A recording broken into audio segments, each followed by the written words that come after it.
That should be working now, I hope.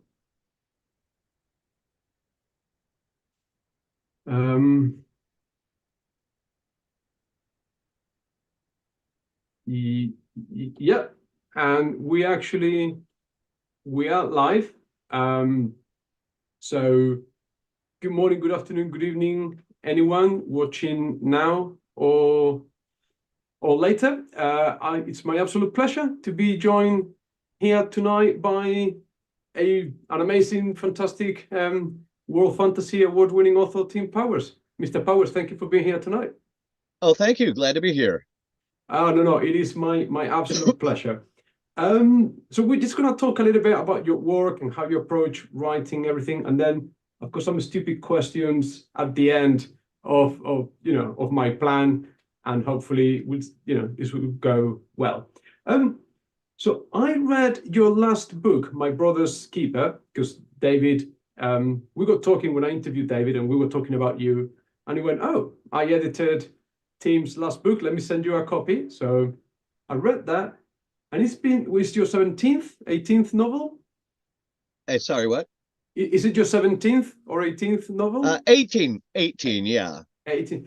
How has your writing or how you approach writing changed since, your first book way back in 1976?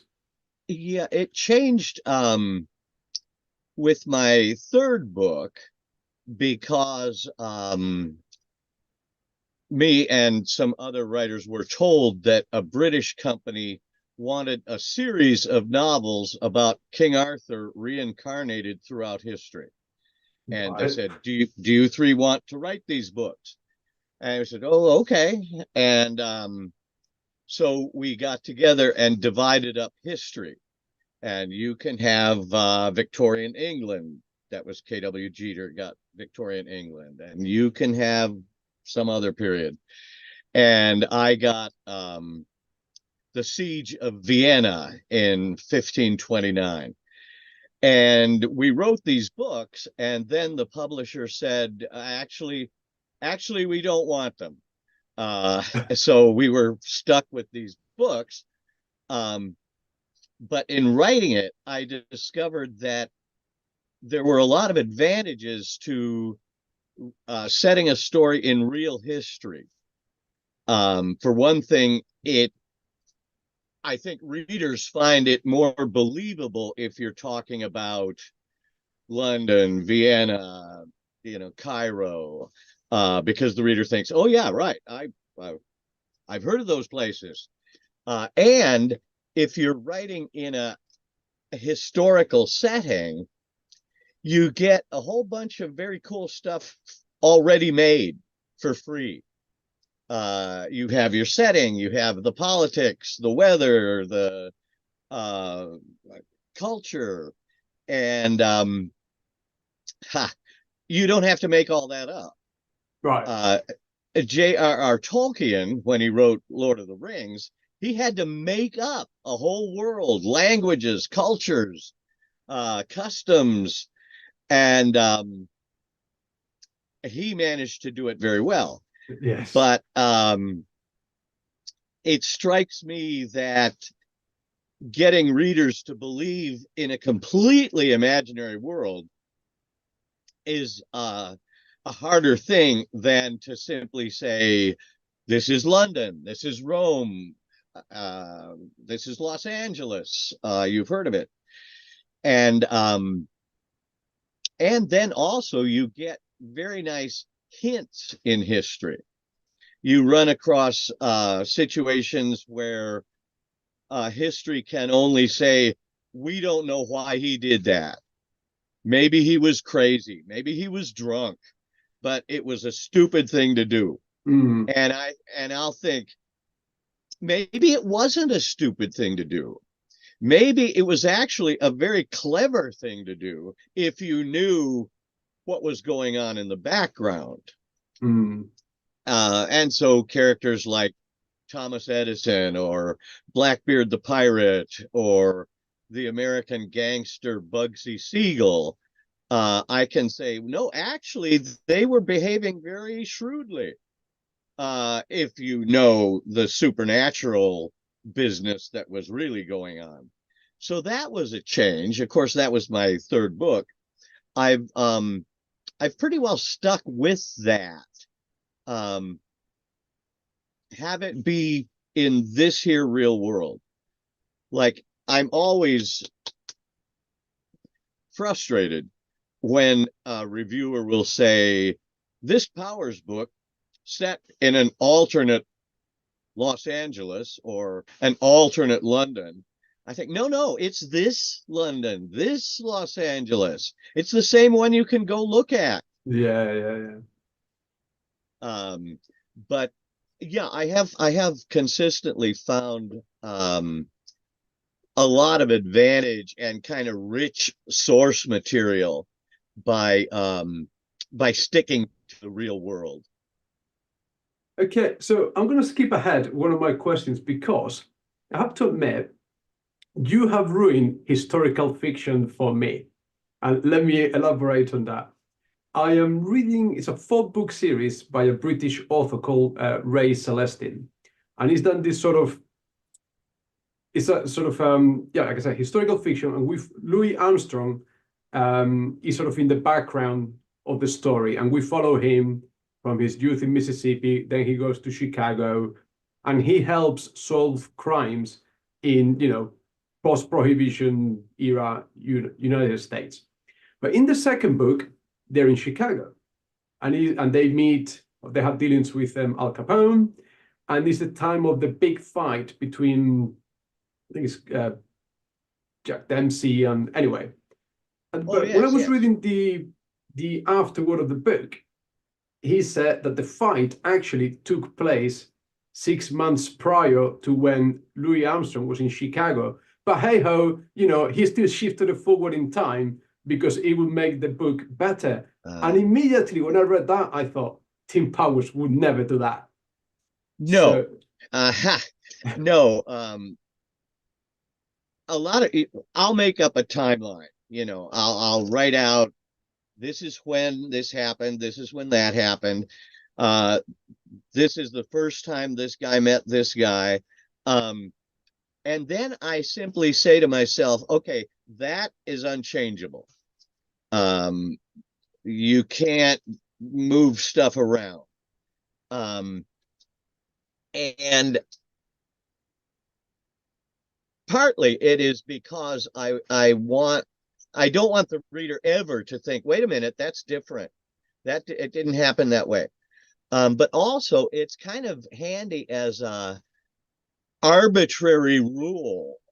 I think, well, it would be nicer if this guy had done it 6 months earlier. I think, yeah, but you can't do that. Figure out something else.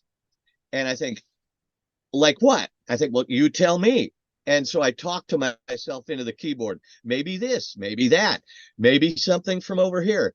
And in getting over that initial inconvenience of the chronology, I like to think I come up with something more clever than I would have if I'd simply said, oh, hell, just rearrange it. I think being forced to think more about it provokes me into coming up with something better than if I had done the easy thing. I understand. So how did it happen? So the seed of this hard rule that you adhere to when planning your novels, how did that come about? When did you decide that this is how you're going to write historical fiction? Well, the initial incentive to write historical fiction came from writing that book about the siege of Vienna in 1529. And since then, I've found that consistently in reading nonfiction just for fun, I'll be reading a book about the Bronte sisters, say, or God knows what, Cecil B. DeMille, making the movie The Ten Commandments. And I'm just reading for fun, but then I'll think, wait a minute, what is that? What happened there? Why did he do that? And you think, oh, well, it says he did it because of this here. And I think, yeah, why did he really do it? And that always is a spur, I think. And if I run into a couple of things like that in one topic, I think maybe there's the basis of a book here. Um, there were a lot of weird things in the life of Thomas Edison. For one thing, his last breath is in a test tube in a museum in Michigan. Apparently, Henry Ford, the car manufacturer, was a friend of Edison. And when Edison was dying, Ford said to Edison's children, indulge me. When your father dies, here's a test tube and a cork. Yeah. Could you catch his last breath for me? And so they okay. And so as poor Edison, they're ready. And I picture, he goes, and they catch it and they start, and then he goes, and rush back. But I thought that's weird. Very and much then so. I read that Edison's last project, he wrote a letter to Scientific American saying, my next project is going to be a telephone with which you can talk to dead people. But then he died. And I thought, okay, there's two weird things about Edison. I bet if you read a biography of him, you'll find more. And so what was just recreational reading becomes research reading. Yeah. And I read looking for weird bits, looking for coincidences, which I will say are not coincidences really, or inexplicable behavior, which I'll say was actually very rational behavior. And so really, I never approach the research with a plot already in mind. I look at the research and say, you tell me what the plot is. What the pieces are you going to give me that I will work with? And yeah, so I think, well, don't blame me. They did it. Look. Yeah. Yeah, I call it like in My Brother's Keeper with the Bronte's father shooting the gun over the graveyard every morning, isn't it? He really did do that. And if you read the biographies, they say, yes, every morning, first thing he would do, get out of bed and fire a gun over the graveyard. And then they say, no one has any idea why he did this. And I think, I'll come up with an idea. Yeah. I'll tell you. I mean, I don't know right now, I don't know, but I'll think of why he did it. Yeah. So let's take let's go back in time. So doing a bit of reading, you do have a connection with Philip K. Dick, yourself and James Blaylock. Yes. What was that like, or because how well known was Philip at that time, or is it with hindsight that you've realized the relevance that he had? Yeah, he had a turbulent life. He at one point his wife left him. He was living in Northern California, and he kind of opened his house to whoever wanted a place to stay.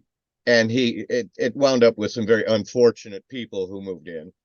And then his house was spectacularly robbed, broken into. The windows were all broken in.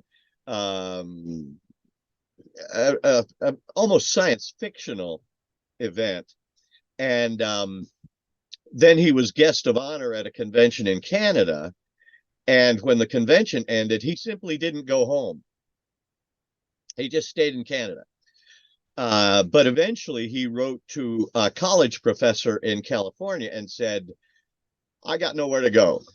And the college professor said, well, a couple of my students need a roommate. And Dick said, okay, I'll get on an airplane. And I knew the girls who needed a roommate. And they said, do you want to go meet Philip K. Dick at the airport? I said, oh, yeah. And so he moved down to Southern California in 1972 and lived there the rest of his life. Mm-hmm. And so I got to know him. Luckily, I got to know him before I had read more than like one or two of his books. So I wasn't choked with awe. Right. If I had read many of his books, I would have been too intimidated to speak to him. Right. But luckily I read his books as I got to know him, so I was able to speak. And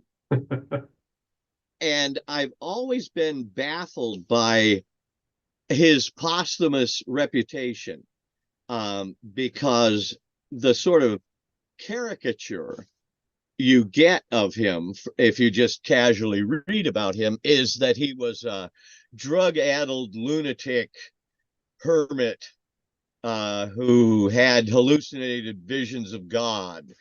And you think, no, he was a normal, funny, rational, generous guy, a great friend, completely sane.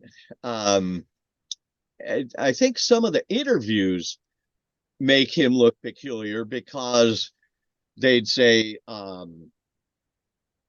he's Episcopalian religion. And then they'd say, no, he's Orthodox Jewish.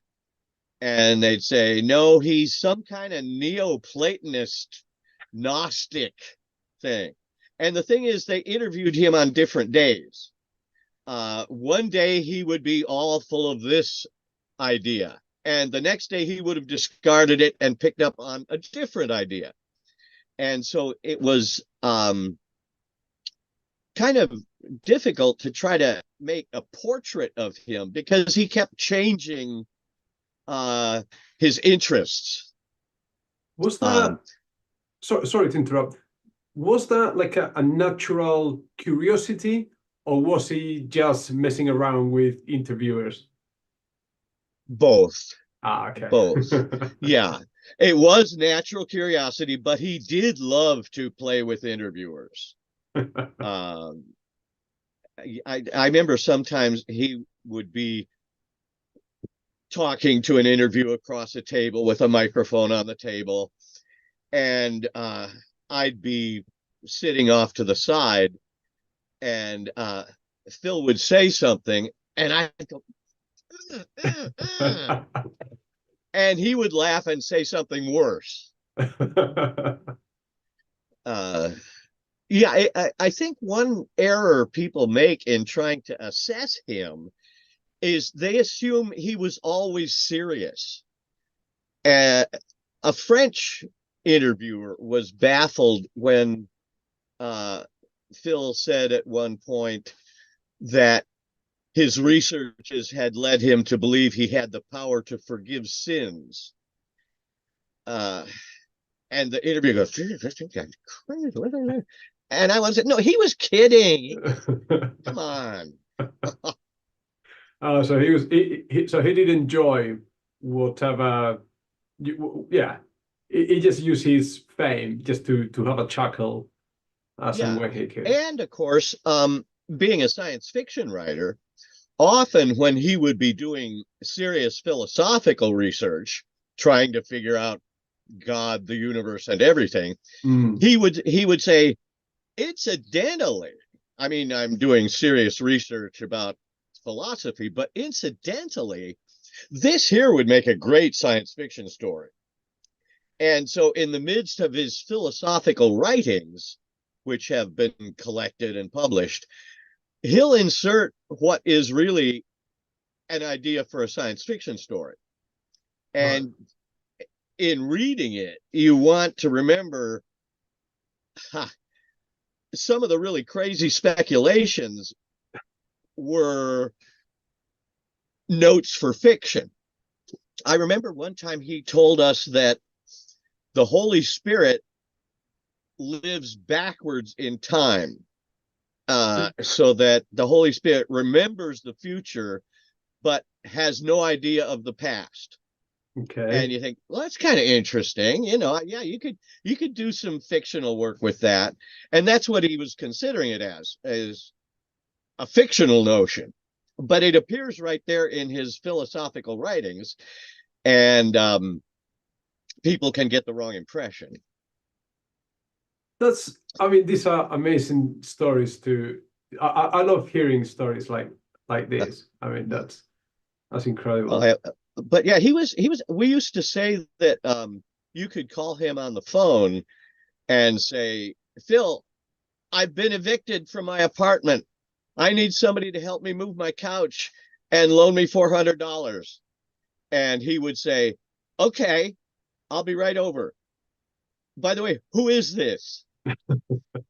He was always very sociable, generous, ready to help. A very good friend. And it was all serendipity. He had nowhere to go at one point in his life, and you just happened to be there. It happened to what? And you just happened to be there when. Yeah. Okay, that's. And of course, with me and Jim Blaylock and K.W. Jeter, we were all trying to be science fiction writers. We were writing stories and getting rejected, and dealing with publishers that made horrible changes in our books, and paid badly. And we'd say, gosh, Del Rey Books just rejected my new book. I don't know how I'm going to pay rent next month. And he would say, well, it's just as well. There's too many books in the world already. Inspirational. Yeah. But it was very valuable to be able to know a working, respectable, widely published writer and see that they're not wealthy. Yeah. Their cars break down and they don't know how they're going to get them fixed. It was kind of a nice view of realism. We realized, well, we hope to get lots of books published, but we see that doesn't mean you have a house on the beach and a boat. No, the more authors I talk to, and I'm talking to David as well, I can see more and more that there's only a handful of, Brandon Sandersons or J.K. Rowling's, and there is a lot of working class writers out there. Yeah. Well, luckily, ever since I was a kid, I always, and I think it's probably true of most of them, I always thought the best thing in the world is to have books with your name on them in bookstores. And you think, well, also money, right? And you think, well, yeah, that too, yes. But first, books with your name on them in bookstores. And I was 9 years old when my mother got me a copy of I've got it right here. Robert Heinlein's Red Planet. I'm rereading it right now.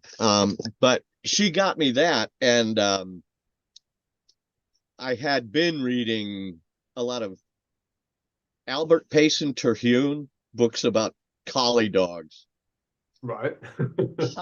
Which were good. As you But do. after I read the Heinlein, it just fixated me. And I read more Heinlein and more science fiction. And for about 10 years, I really read nothing but science fiction and fantasy. And now I probably read, police procedural, spy novels, suspense, courtroom dramas, more than science fiction. But because of that early like inoculation, every plot I think of is science fiction fantasy. I just never think of mainstream plots. Right.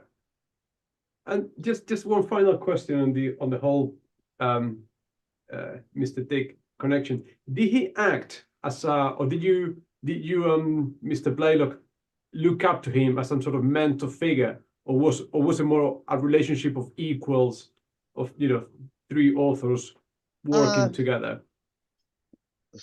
or alongside each other? It was not equals. We were reluctant to say, Phil, could you read this story I wrote?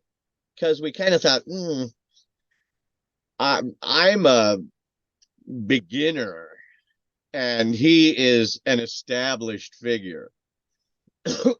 At one time or another, all three of us did at some point say, Phil, help.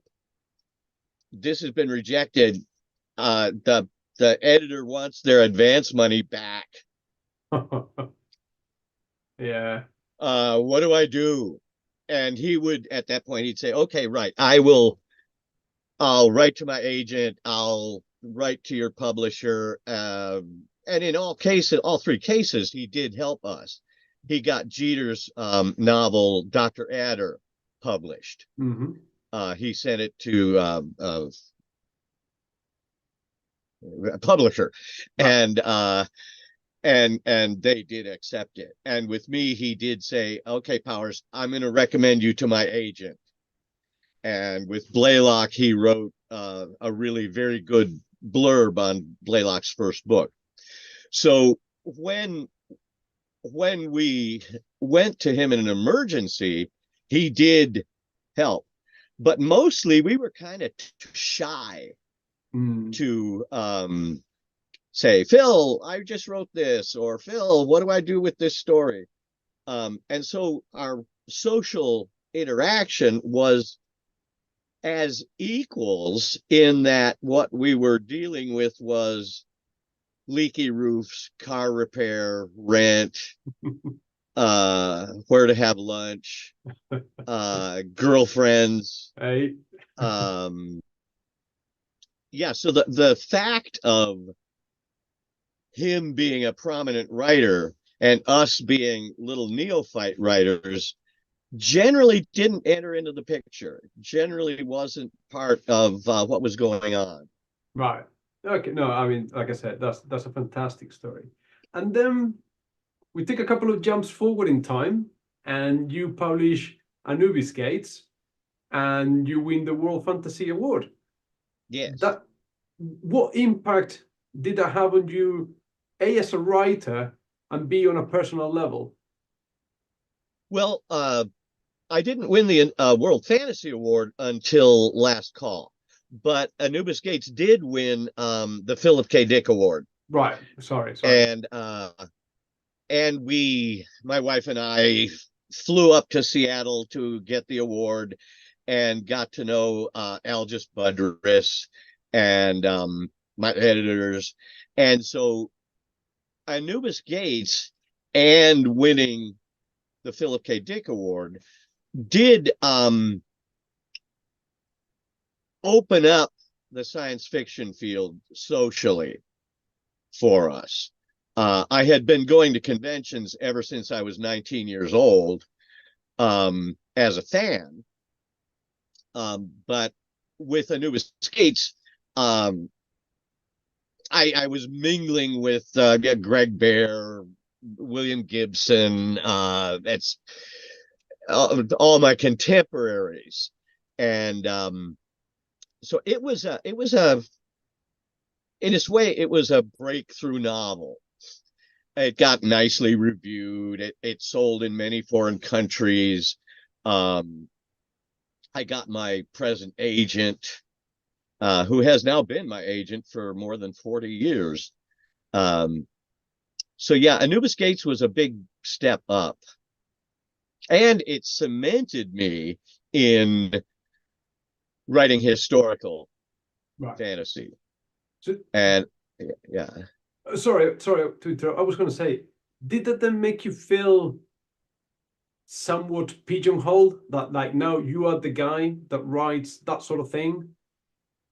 no, because as a matter of fact, my next one was Dinner at Deviant's Palace, which takes place in Los Angeles 100 years in the future, where dystopian we would Hmm. call it now, after some kind of catastrophic nuclear war or something.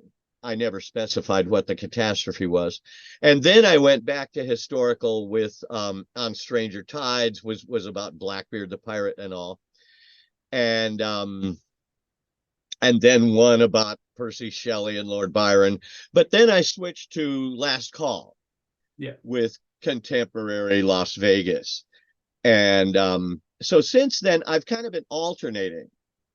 I'll do a 19th century historical thing about, let's say, Christina Rossetti, Yep.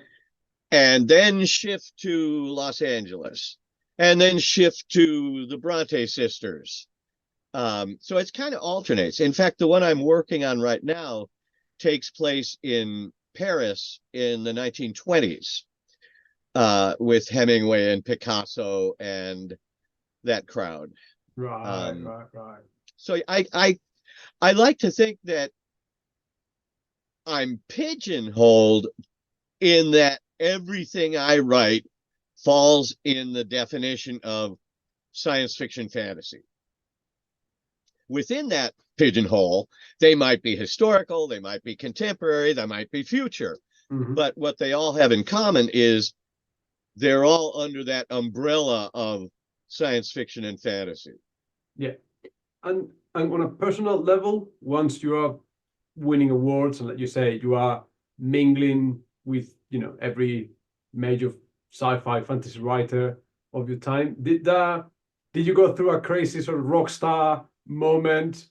Uh, Luckily, no. Um, or nothing because or nothing you want to confess in a public space. yeah, you go to a convention, um, and inside that hotel, people know who you are. Yeah. But walk down the street to the 7-Eleven, and no. Right. It's like for Last Call, I was researching poker, and my wife and I went to Las Vegas and uh, saw the World Series of Poker happening. Um, in fact, as the World Series of Poker happens, players are eliminated, and so two tables might get combined into one as players get eliminated. And a local bookseller took over one of the emptied tables and set up copies of my book, Last Call, for sale. Hmm. And so the poker players wandering back and forth would drop a $25 poker chip and take a book. And I was sitting there and I thought, my God, there's Doyle Brunson in person. And there's Bobby Baldwin. Uh, Stu Unger, good God. And I go away and I want to say, I want to brag about it. I gave a book to Doyle Brunson, and people think, who is that? Yeah. Because it's that little world. In Yeah. that little world, those are tremendous figures. But outside, nobody ever heard of them. And it's the Mm. same with science fiction. I can brag. I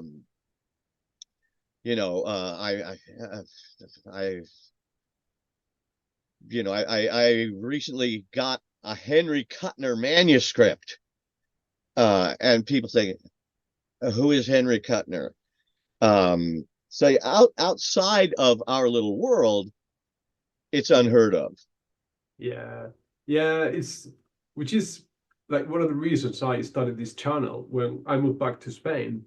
It's like I've got no one to talk to about the books that I read, particularly here in Spain. Yeah, It's like yeah. so this has allowed me to sort of express and have an outlet for something that I spend, half of my spare time is reading and, around a community talking to people. Yeah, yeah. And of course, there are our rock stars. Of course, I mean, Neil Gaiman, your good George self. R. Martin. Yeah, Yes. yeah. There are some that do achieve a stature that makes them prominent even outside of our little pond. And so we're always free to think, my next book, maybe my next book, we'll do Yeah. that. So that kind of segues nicely into my next question. So on Stranger Tides, influenced heavily the Pirates of the Caribbean movie series, and eventually, I think the fourth one was actually titled after the book. Yes, yes. But also, it influenced, for me, one of the best computer game ever, The Secret of Oh, the Monkey Monkey Island. Island. Yeah, yeah. Yeah. Did you Were you involved in any way, shape, or form with that game, or did they No, ask you?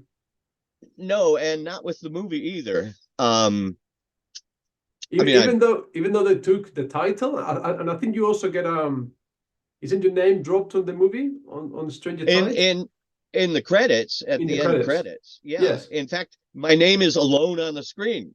It's not part of a stack of names. Mm. So I was like, all right, check it out. That's me. um, but I would have been happy to be consulted, uh, but I don't mind that they did not consult me. I sort of look at Hollywood as on the other side of a big wall. And if they want to throw money over the wall to me, great, I'll pick it up. Yeah. But I don't really want to chin myself up and peek over and look at what they're doing. Uh, Yeah. I Yeah. think you guys buy the book. Thank you. Wonderful. Um, I'll go see the movie when you're done. Um, and my wife and I did get to go watch filming one day. Right. Uh, and got to talk to Johnny Depp and Penelope Cruz and everybody. And then they were all very busy, so we went away. Yeah. Um, And that was it. yeah, uh, but um, I'm very glad they did it. They could have said, Powers, you didn't invent Blackbeard the pirate. Mhm. You didn't invent the Fountain of Youth or ships or oceans. Yeah. That's no, no. Uh, so I'm glad they did buy it. In fact, when the first movie came out, The Curse of the Black Pearl, they said, if we make a fourth movie, if this does become a franchise, we'll buy that old book of yours. And so my wife and I went and saw the next movie first day, and the one after that first day. Look how popular it is. Uh, and and then I wasn't allowed to say that they had optioned the book. I was supposed to keep quiet about that. And then they said, "Oh yeah, we're going to do a fourth one, and it's going to be called On Stranger Tides." And everybody said, "Powers, that's your book, right?" And I thought, I'm not allowed to say, I can neither but confirm nor deny. yeah, it's my title, yeah, but I can't say anything. But Uh, it was fun. I always hope somebody will do it again. so yeah, because obviously Hollywood is not far from where you are, I'm guessing. Right, it's 1 hour west of here. And so are there any other potential movies in the works based on your books? Because Not at the moment. What happens a lot is that somebody will option a book. Mm-hmm. That's probably happened a dozen times over the years. They'll say, okay, Powers, we'd like to make a movie out of this book of yours. Here's some money. Don't sell it to anybody else for 18 months. I think, okay. And at the end of 18 months, they say, well, it didn't happen. Okay. Uh, it would be as if you're selling a car. And I would say, here, don't sell it to anybody else for a week. Here's $100. Um, and then at the end of the week, maybe I would say, oh, well, you know what? I can't buy the car. Um, and so mostly they say, uh, let me have a 1 year option on the book. And then in fact, nothing comes of it. I hope this stuff that's appearing on my screen is not appearing on your screen. I cannot see anything, so you're safe, whatever it is. Okay, good. I've got a bunch of status update like I care. Right. But yeah, consistently there have been people who have expressed interest in doing a movie of a book of mine, or these days, more than a movie, what they talk about is like maybe an 18-part TV story. Right. Like Game of Thrones, or well, that's more than 18, or that show The Last of Us. Yep. Because I guess these days that is seen as a better way to convey a novel. A movie has to be like 1.5 or 2 hours, but a TV thing can be like 18 hours. Yeah. Which would be nice. I would love it. So if you had to choose, I'll tell you mine. So I think I would love to see probably a bit like they did with oh come on, the Neil Gaiman and Terry Small Gods, like a mini series, a TV mini series. I would love to see something like that done with Declare. Me So too. would that be your, if you had to choose one book of yours, which one would it be? That's a good choice because you've got some sort of Lawrence of Arabia and Paris during World War II. It would be a very dramatic miniseries. And like Berlin and Moscow and everything.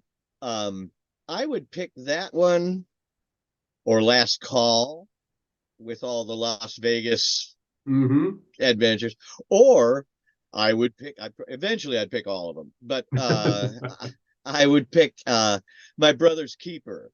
I think that could be a nice BBC type 18-part with the Moors and the 19th century setting and all, and a female protagonist, which was inevitable. I mean, if I was going to write about them, Emily Bronte was the only character you could pin the viewpoint perspective on.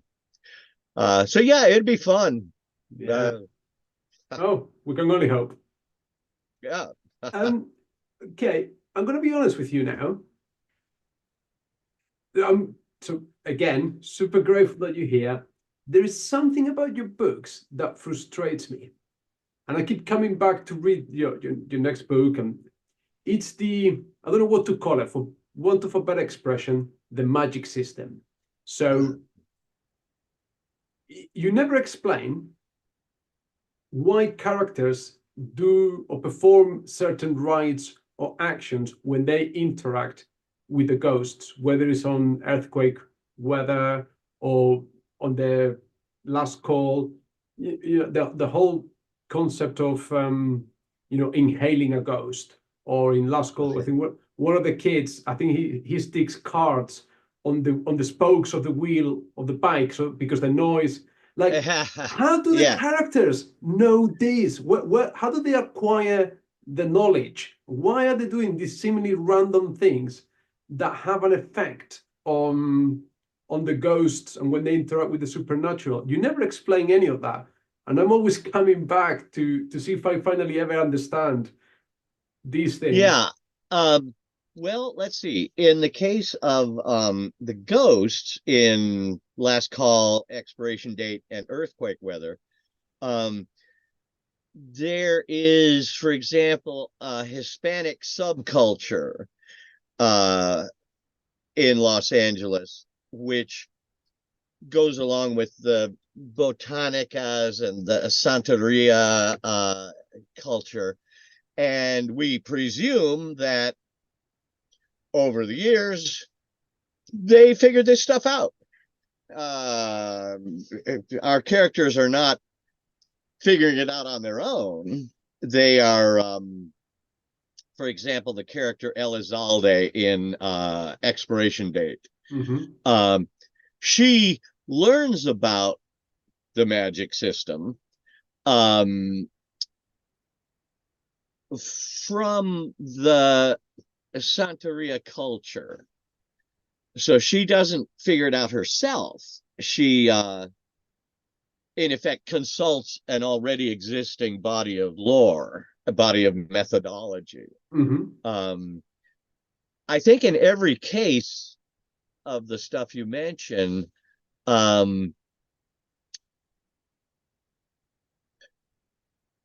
they're picking up on a kind of sub technology that has already existed.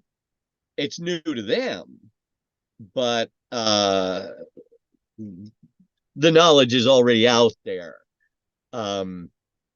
Like, and then of course some of it, I gotta say, is stuff that I think sounds sensible. Like G.K. Chesterton said one time that when we read in a book, pick a flower in this garden and a princess will die in a faraway land, part of our mind says, well, yeah, gotta expect that. Or in the hour when the king extinguished his candle, his fleet was wrecked off the coast of Hebrides. We think, well, sure, of course. There's a certain part of our mind that thinks, yeah, that makes sense. Like ghosts are confounded by palindromes. Yeah, if you yeah. do a ghost a sentence that reads the same back and forth, like "Madam, I'm Adam," the ghost is just going to go bing, bing, bing, bing, bing. Why? Well, I don't know, but it sounds logical. It sounds like, well, yeah, probably ghosts would. I mean, if you draw a line in the dirt and put a chicken with his head on the line, the chicken can't move. The chicken is so absorbed with the fact of a line that it can't think of anything else. And I mean, that's real. That's true. And so you think, well, something similar for ghosts. Why not? So have you got somewhere written down all this law, all these rules, all this magic, for want of a better expression? No, because I think they're similar but not identical for each book. I think the magical system for each book is largely dictated by the situations I find in the research. Like on Stranger Tides, I adopted and adapted voodoo because, well, there they are. They're in the Caribbean. Of course it would be voodoo. And so I largely appropriated and adapted voodoo lore. For Last Call, since it was Las Vegas involving poker and more sinister card games, I thought, okay, well, get into tarot folklore, because that's, indigenous in this case. So I think my magical systems are different for each book depending on uh, the time and culture and situation the book's dealing with, and my instinctive preferences for how they go. I always think of ghosts as mentally damaged, not very smart. Yeah. I always think of magical practices as being damaging to the practitioner. That you can do this magical thing to achieve that goal, but it's not good for you, physically or mentally. If you do magical procedures a lot, you're going to lose a lot of IQ points. I think I partly got that from a C.S. Lewis book, That Hideous Strength, where he says, in Merlin's time, back in whenever King Arthur was, a lot of supernatural activities, procedures were not yet bad. Things had not deviated enough yet for them to be bad, but they were still not good for you. Yeah. They still were damaging to the magician.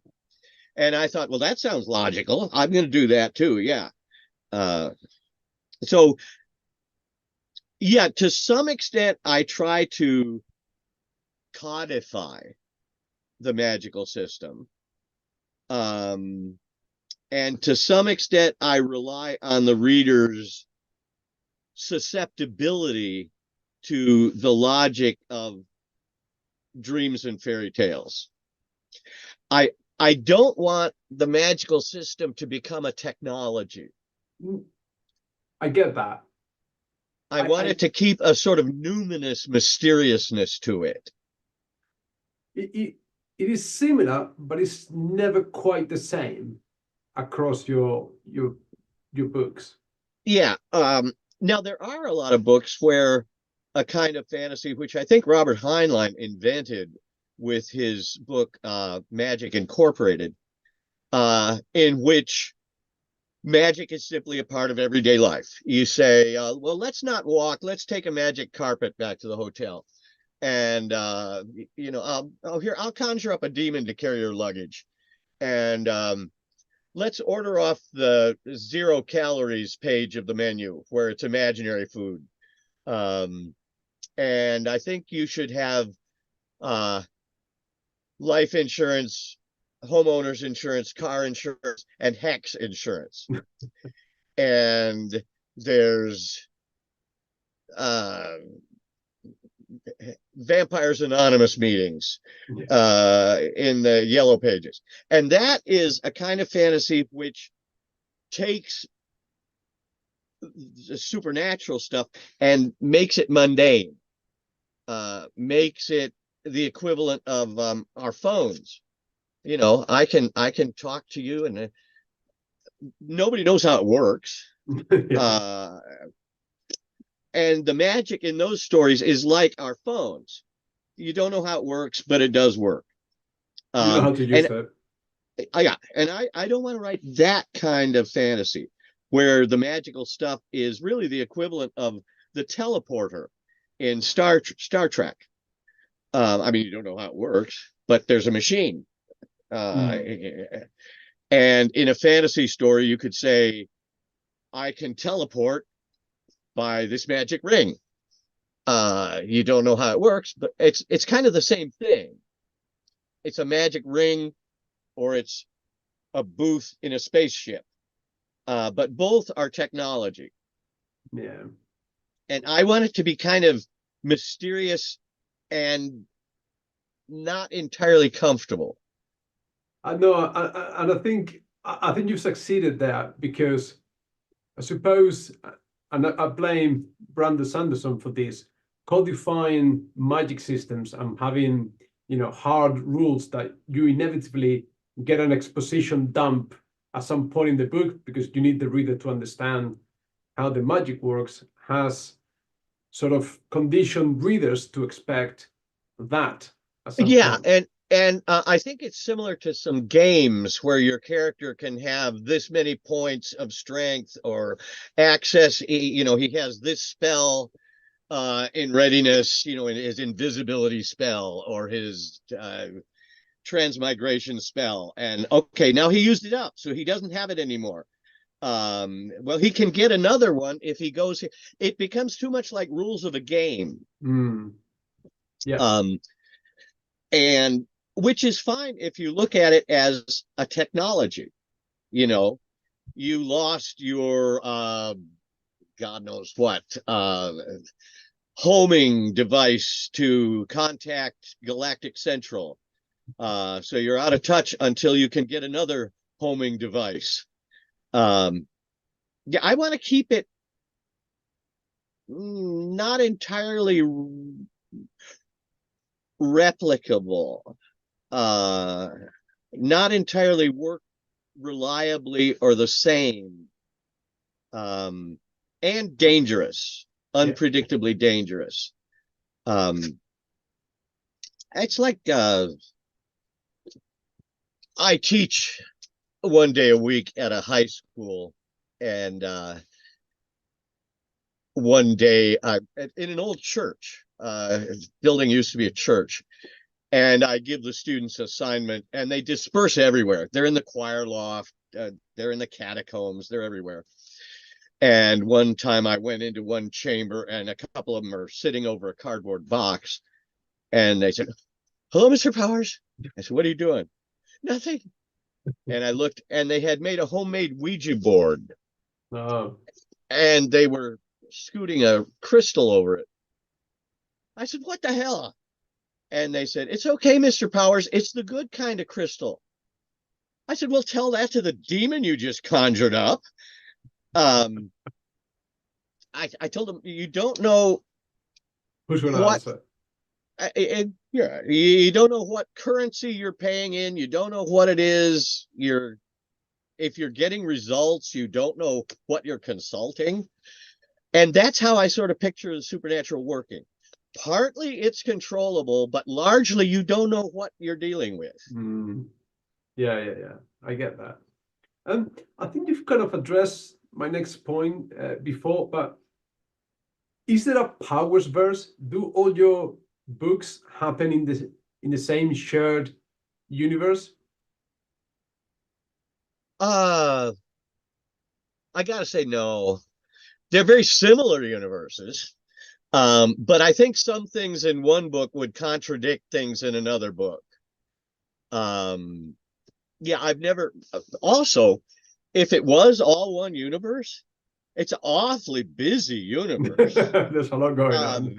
Very complicated universe. I mean, there's ghosts, there's vampires, there's werewolves. I don't know how anybody can get from bed to work in the morning in that universe. Yeah, well, this seems to be like the vast majority of the people are largely unaware of all the paranormal stuff around them. Well, yeah, and yes, because I want to say it's in the real world. I want to say this is the real Los Angeles. This is not alternate Los Angeles. And they say, well, okay, but I've been to the real Los Angeles and I didn't see any ghosts. I didn't see any vampires. And I said, well, of course not. It's covert. It's subterranean. It's very much behind the scenes. Yeah. And to me, that's much more interesting than a story in which you can hire a detective to track down somebody who put a curse on you, or you hang garlic on the windows during certain seasons to keep vampires from coming in, which is not the real Los Angeles. Yeah. If you're writing about real LA, real London, real Rome, you have to say that the supernatural is underground, covert, secret, because you go look there and you don't see it. Yeah.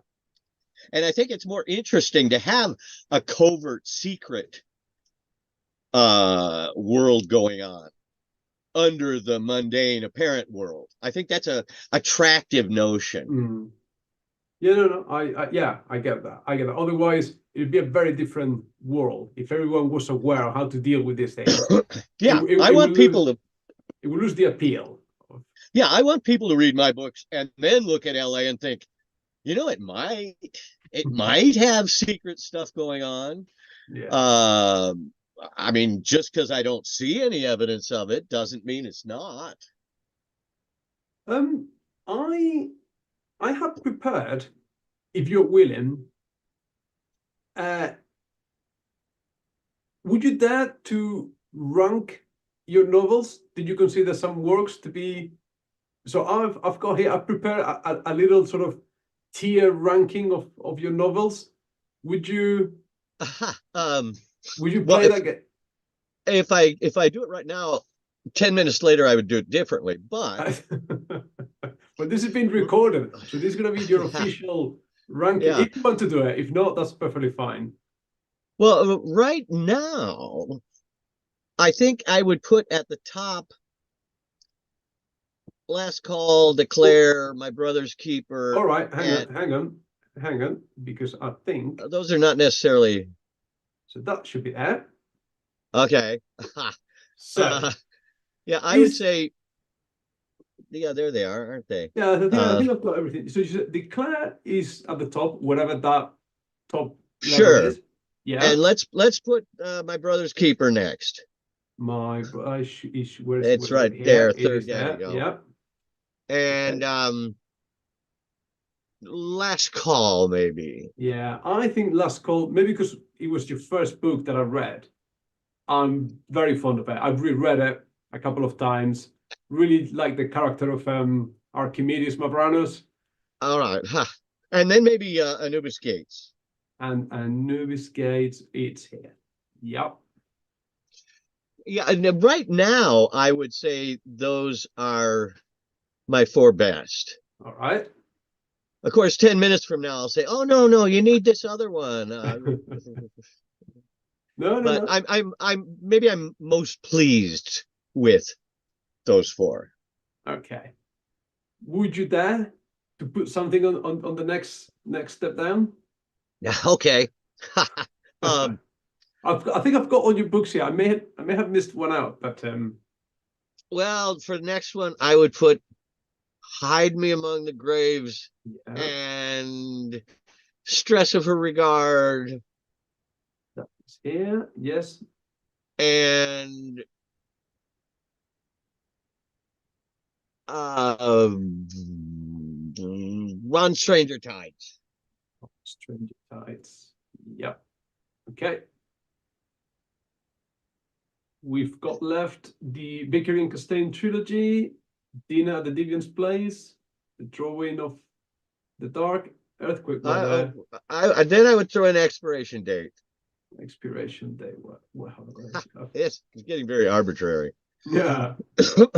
I left out Expiration Date, silly me. Okay. How's that? No, I haven't got it here. That's the one. Ah, okay. Okay, but it will Uh, go on the okay. and also, I would rank. I would look at alternate routes, forced perspectives, and stolen skies. I would kind of think of them as one book. Yeah.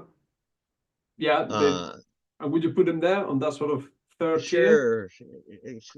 Yeah. Now I'm going to start shuffling it around. It's okay. I'm only gonna clip this out and put it That's as its own that's not video. bad. That's not bad. Okay, okay. Oh, also earthquake weather. Earthquake weather. I don't know that.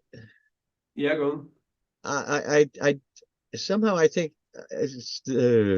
when I look at readers' comments on like Amazon or Goodreads, nobody thinks very highly of that one, but I'm very fond of it. In fact, it's always fun to read readers' comments on Amazon or Goodreads. I always look at the 1-star reviews Mm-hmm. because it kind of it's kind of a bracing, kind of a tonic. Uh, there was one review on Amazon of Last Call, a reader review, which said, "I am embarrassed for humanity that this book was published." And I thought, all right, that's pretty good. Someone told me once, oh, who was I talking to? It may have been David. Can't remember now. That he said there's no point on reading your 5-star and your 1-star reviews because they're the people that, have a visceral love you or hate you. And it's the 2 and 3 stars where you find the real Ah, truth. that's a good thought. That's a good thought. I can't remember Uh, who told me that. It's not my thought at all. I'm not that intelligent, but I thought it yeah, was like it was a good insight. yeah, that makes sense. But yeah, I do love reading the 1-star reviews. Right, we've got one, two, three, four. Can I count? Yes, 6 books left. So Ha. Okay. Well, oh, Drawing in the Dark belongs up there. in where? You got a hole right after on Stranger Tides. You should put it in that hole. Right after. Okay. Yep. Yeah, yeah, there you go. This is looking good. Yeah. Um, Like I well, said, let's see. I'll clip this out. We'll send it to David, and he'll circulate it to everyone at Baen. With the proviso that half an hour from now, I would put it all different. We can come back in 6 months or one year's time Yeah, and do it all yeah. again. Uh, well, then I would say put up Medusa's Web and 3 Days to Never. In the C section. Yeah, there you go. Okay. And we've got. And then Dinner Deviant's Palace. Are we getting? Have we got everything here? That doesn't look like 18. Maybe it is. No, I think I'm missing one. Dinner Deviant's Place is here. Yeah, there you go. That can go up next to 3 Days to All Never right. there. And then we've got Epitaph in And Rust. then let's say Skies Discrowned.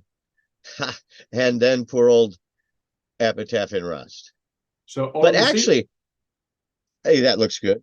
But there. And I'm fond of all of them. of course you are. In a way, rereading the older books is like rereading a diary that you kept years ago.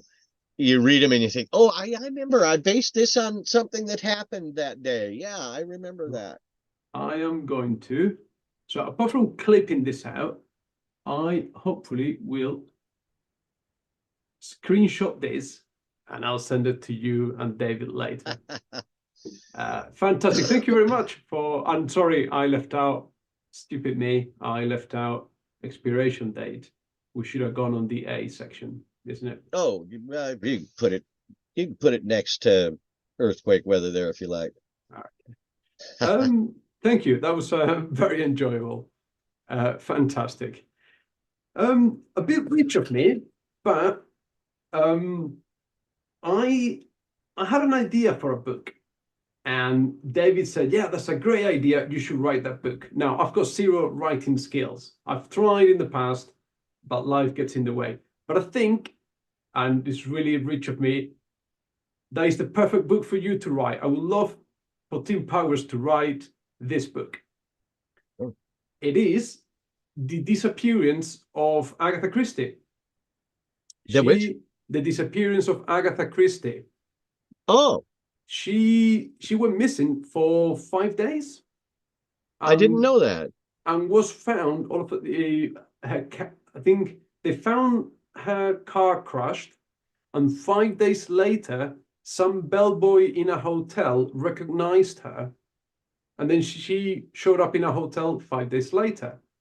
I didn't know that. But furthermore, Sir Arthur Conan Doyle hired fortune tellers and mediums to consult the spirits to try to find out where Agatha Christie had disappeared to. Wow. So, if I ever heard a Tim Powers plot, this is it. How wrong am Yeah. I? Yeah. Yeah.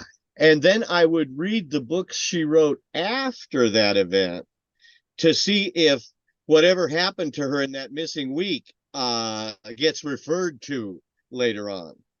obliquely, you know, Mm. not directly, but I would look for clues there. And of course, then you gotta look at her. Probably somebody has published her collected letters. Mm. And I would look at where I would look real hard at where that car was found and what damage it had. Right. Uh, and I would look at the hotel she showed up at and see who else might have been staying in the hotel at the same time. Yeah. Um, I like this. I like this. ha, and all the time looking for something too cool not to use. And I would try to find some other timeline parallel Mm-hmm. covering the same dates, but somebody else. Um, Einstein, uh, God knows who, Churchill, Picasso, and put the two timelines, her timeline and Picasso's timeline, next to each other and see if anything happened on the same day. And if it did, you say, okay, that's not a coincidence.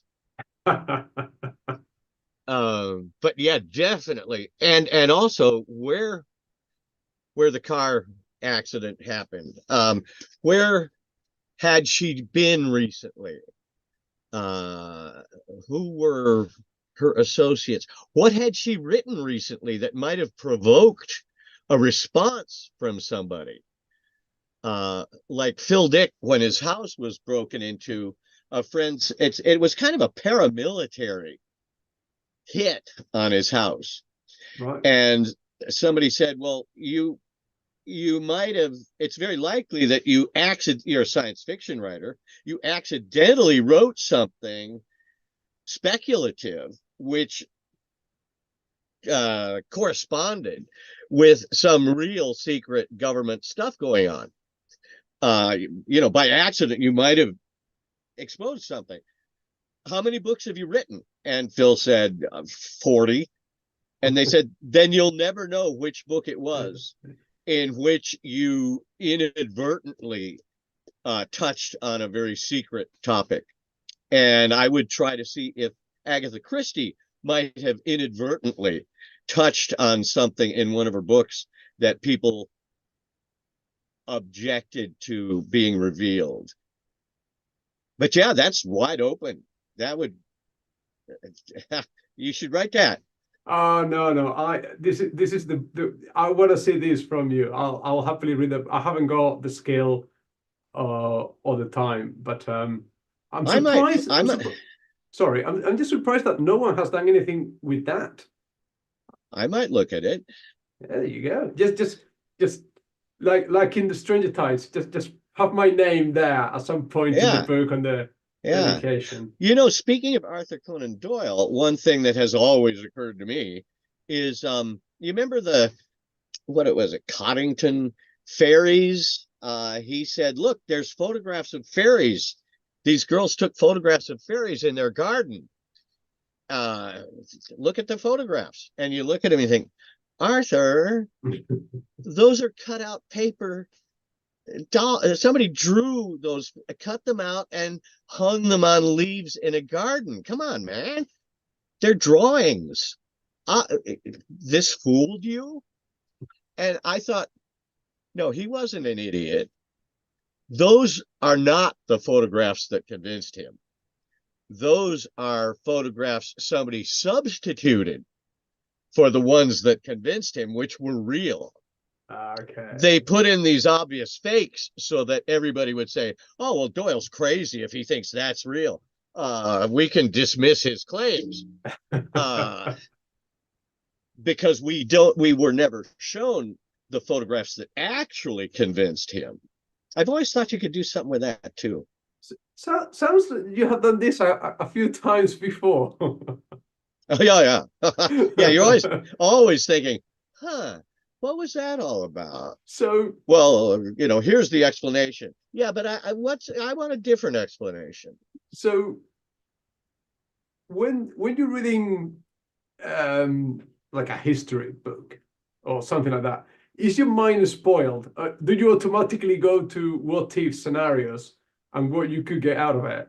Well, yeah, you kind of trip over it. I mean, you're reading along and you think, what is that all about? Or that can't be the real explanation. Um, and my mind thinks, well, it could have been his dead grandfather sent that note. Uh, you know, I think, well, okay, but if it was his dead grandfather communicating from beyond, I wonder if that shows up anywhere else. And keep reading and go, well, now look at that. See, yeah, I think it's him again. Now, I don't believe any of this. I don't think my weird explanations are real. But I think, for a book, that kind of would make sense. I think it would, yeah, that was definitely his dead grandfather. I read somewhere, I think it was someone quoting you directly about the tarot cards in Last Call, that you don't believe in it, but you don't want to mess with it just in Right, case. Something right. along those lines. Is that? Yeah, it's like the Ouija board. I think it's all nonsense. But uh, for Last Call, I had to buy a deck of tarot cards, the Rider-Waite deck, which has weird pictures on every card. I love that deck. Yeah, it's two swords stuck in the sand on a beach and a woman on her knees weeping. I said, what is that? What is it's obviously illustrations of a story. What is the story? So I had to buy a deck, but I would never shuffle it. And I would not have a Ouija board in the house. And I think it's all silly nonsense, but at the same time, yeah, I'm scared of it. Yeah. At a convention one time, somebody said, "Oh, Powers, I've got a tarot deck. I'll do a reading for you, huh?" And I said, "No, I don't want it. I don't want it." Yeah. And somebody came up to me afterward and said, "You were smart not to get a tarot reading. I used to do tarot readings, and I looked at it as my movable window that I could lay out and see through my movable window whatever situation I was curious about." She said, but then late one rainy night, I laid out my movable window and I got the clear impression that something on the other side blundered past and looked at me through the window. And I knocked the cards on the floor, but I knew it was too late. It now knew where I lived. And I thought, well, yeah, that's why you don't do it. Yeah. And the thing that I learned from reading Last Call is that I didn't know that the Spanish deck of cards is actually the tarot deck minus the major arcana. Yeah. I didn't know that. And then based off that idea, my grandfather, he was I mean, ask your wife, the best Spanish card game ever, Moose, is a bit like poker, but you bet on 4 different things with the same set of cards, basically. Oh. And my grandfather was like, he could beat you without looking at his cards. Like, he could read the room. And he fought in Second World War. So I wrote a story where he was gambling basically for his life, and they were playing this Spanish game with a Rider-Waite deck. And the reason I made up in my mind that my grandfather came back from World War II is because he won that fateful game when he was fighting on the Russian front. Wow, that's a story. I hope you've written that. I hope you've written that down. Yeah. It's a short story that I wrote. Yeah. Okay. Yeah, it's that kind of family history that if you don't get, your grandfather, your grandmother, father to write these things down or tell them to you, sit them down in front of a tape recorder, you don't want those stories to get lost. No, like I knew he would gamble for, like, they were very short on rations, so they would gamble for the food and stuff like that. So in my head, I just took that story one step forward. Yeah. Another No, that that's fascinating. Yeah, it's your family history, right? Make sure it gets recorded. Yeah, no, this is one thing my grandfather did. When my grandmother passed away first, and the last 4 or 5 years of his life, he moved in with my parents. I had moved out of home by then, but I used to go visit. And he spent the last few years of his life writing and researching the family tree and writing his biography and how he met my grandmother. And he was, Excellent. finding pictures from the 1930s when they were growing up and stuff like that. And Great. he wrote these clumsy books that he printed and bound himself because he knew how to do bookbinding and stuff. So there's a few knocking about here. There's a few at my parents' home. Well, that's great. Yeah. It's that storytelling thing that I think we've lost in the present day. We don't sit Yeah, down to just talk anymore. yeah. And we tend to forget everything before maybe 6 months ago. It all just blurs away to nothing beyond that. Yeah. Um, Now I'm going to have to take off in a few minutes here. No. I totally understand. And like I If you said, have any last questions? not at all, other than to express my most sincere gratitude for the time that you've given me today. Well, it's been great. It's been fun. It's been thoroughly Agatha enjoyable. Christie, all kind of great stuff. Brilliant. Okay. Well, thank you ever so much. And I don't know, all the best for the future. All right. Well, thank you. No, thank you, Mr. Powers. Have a great